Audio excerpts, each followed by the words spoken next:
Coucou mes anges imparfaits, comment allez-vous? J'espère bien et même très bien. Je vous le souhaite du fond du cœur. Nous allons parler des réseaux sociaux comme une gigantesque mare au salaud. Les réseaux sociaux ont des côtés lumineux et des côtés sombres, obscurs, ténébreux, noirs. On va s'attarder aujourd'hui sur le côté ténébreux des réseaux sociaux.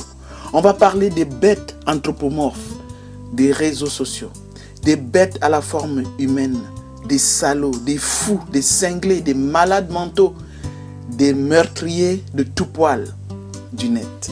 Umberto Eco ne sait pas à quel point il avait raison lorsqu'il affirmait que les réseaux sociaux ont donné le droit à la parole à des légions d'imbéciles qui, avant, ne parlaient qu'au bar et ne causaient aucun tort à la collectivité.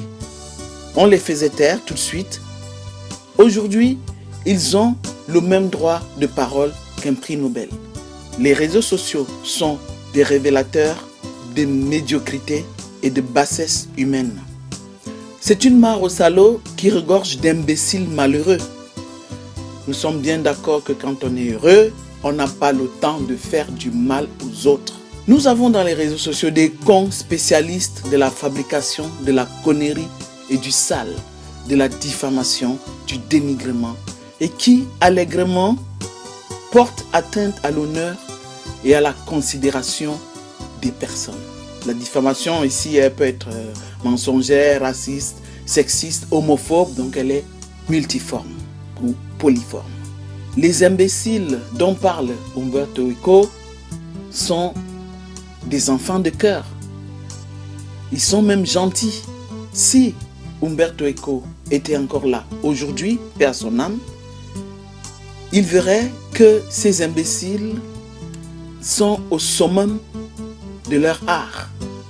En effet, ces imbéciles sont devenus des chiens qui salissent, divulguent, propagent de fausses nouvelles. Pardon aux vrais chiens. Ils ne méritent pas que je les associe à ces déchets de la nature qui souillent la race humaine. Les légions de haters, de haineux, de névrosés, d'idiots, de stupides, de cyniques, de sorciers et des diables infestent le net et détruisent les familles entières.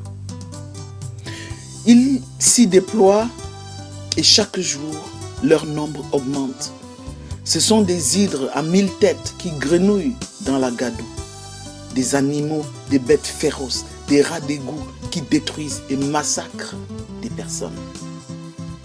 Je vais encore, sincèrement, m'excuser auprès des animaux parce qu'en disant animaux, j'insulte les animaux.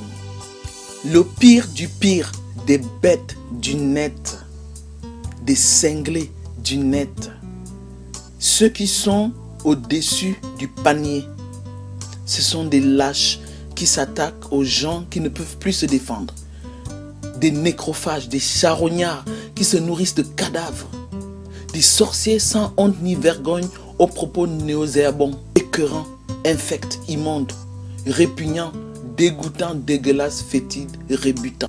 Je cherche même d'autres qualificatifs. Ces gens qui guettent vos moments de faiblesse, vos chutes, pour tirer sur l'ambulance. Ils vous tombent dessus avec toute la sauvagerie, la force d'une meute enragée. Et ça donne à une curée de cannibales affamés. Vous mangez cru comme des steaks saignants. Ils ne laissent même plus les morts reposer en paix.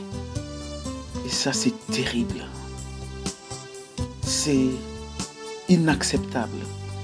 C'est inqualifiable. Ils dansent sur les cadavres. Ils ne tiennent pas compte de la douleur des familles, de la douleur des enfants, de la douleur de la veuve, des frères, des sœurs. Et ils oublient que la mort fait partie de la condition humaine et que tout le monde aura son tour chez le coiffeur. Il faut apprendre à nouveau à laisser les morts reposer en paix. Ce que l'on n'a pas dit de leur vivant, il ne faut pas le dire à leur mort. Quand ils sont morts, ceux qui ont des choses à dire et qui n'ont pas pu le dire quand ils étaient vivants doivent se taire à jamais. Mes anges imparfaits, ne soyons pas de cette race-là. Si nous nous reconnaissons, remettons-nous en question et faisons un effort de changer. Luttons contre notre côté sombre, car l'homme est perfectible. C'est bien pour cela que je vous appelle ange imparfait. Moi-même, je suis un ange imparfait, en quête de perfection. Donnons à voir, à toucher, à goûter la meilleure version de nous et profitons, faisons profiter des magnifiques côtés lumineux des réseaux sociaux où l'on peut gagner sa vie, où l'on peut trouver de belles choses, où l'on peut produire du bonheur. Les réseaux sociaux sont un espace de vie et de mort. Choisissons la vie. Merci de m'avoir écouté. Likez, partagez, activez la cloche de notification pour ne rien rater. 1000 bisous et 1000 choses. On est ensemble.